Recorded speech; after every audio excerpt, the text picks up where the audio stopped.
All right, during this quarantine situation, sometimes ideas are hard to come by. And what do you do? What do you do when you get stuck and you don't have a fresh idea? What am I gonna work on today? I got some ideas.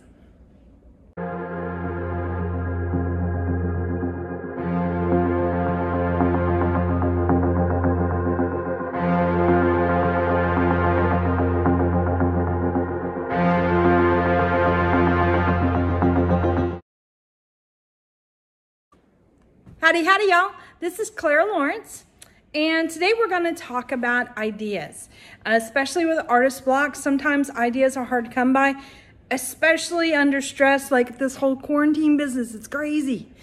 So I know sometimes it's like, okay, I got an hour. Maybe if I could get away from the family to go work on some artwork today. If you notice my videos, it's like I've been lucky sometimes to get one video out a day. It's been a challenge. I'm thinking about doing one every 2 days. But anyway, so what I'm starting to work on now is not necessarily ideas, but techniques. And that's a little bit different. It takes the pressure off. So what I mean by techniques is this. Let's say you enjoy messing around with acrylic paints and you want to start working on glazes. That might be just that you're simply pulling some old scrappy canvases out there and you're just messing with glazes and playing with brush strokes and layering color with the glazes over and over and over again and playing with that technique. So when you're playing with technique translates into your pieces no matter what. So it's not lost time, it's a skill.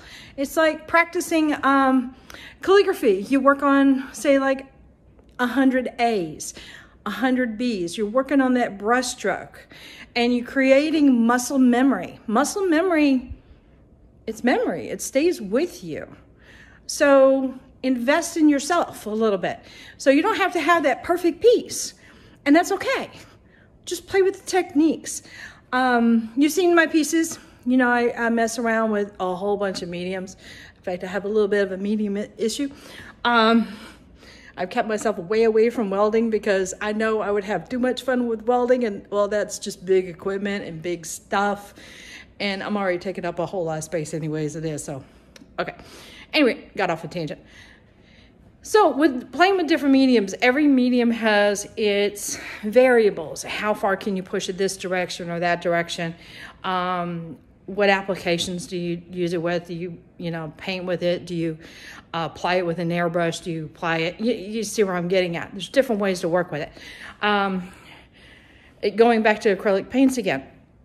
I mean, you can work with them like a watercolor, work with them like stains. You can work with them solid and opaque, like sometimes like gouache. So there's a bunch of different applications, and it just goes on and on and on and on, layering it up, clears, in other words, transparent glazes like I was talking about, working with acrylics and resin or other, as you guys know, I like to play with resin too, other applications. So take those techniques. If you want to incorporate, like if you want to mess with brush strokes, like I brought in brush strokes recently, that's one way of doing it, playing with different brushes. Like if you play with a chisel brush behaves a certain way. It's a matter of how you flick or use it and apply it. And do that hundreds of times. Maybe even watch some videos of how maybe other artists work with it very well. A buddy of mine, Jeff Thornton, he's really, really good with brush strokes, especially calligraphy, like orientation and stuff. And plays with the really, almost like Japanese brushes where they're real thick at the base and they go down to a very nice fine point. Well, depending on how you flick it and how you start moving your brush and then taking the pressure off, that can be applied to a whole slew of different pieces of art. So this is your time to practice. Practice those pieces that are repetition. Build up your muscle memory in your hands, your eyes, know what to look for in your paint, how thick or thin you want your paint. Technique is never a waste of time. It is actually an investment in you as an artist, because not only do you build up muscle memory, you also train your eye. And the combination of the two, and then your experiences in life, is what makes you an artist. So work on your tools, work on your techniques. This is a perfect time to do it. And that way it's something you can easily put down and start working on it for a half an hour. Hey, mama, da-da-da. Put the brush stroke down, go deal with your issue, come back. Put another 15 minutes, 20 minutes into it. That kind of thing. So think about that. Work with techniques. All right.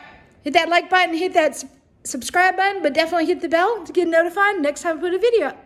Later, y'all.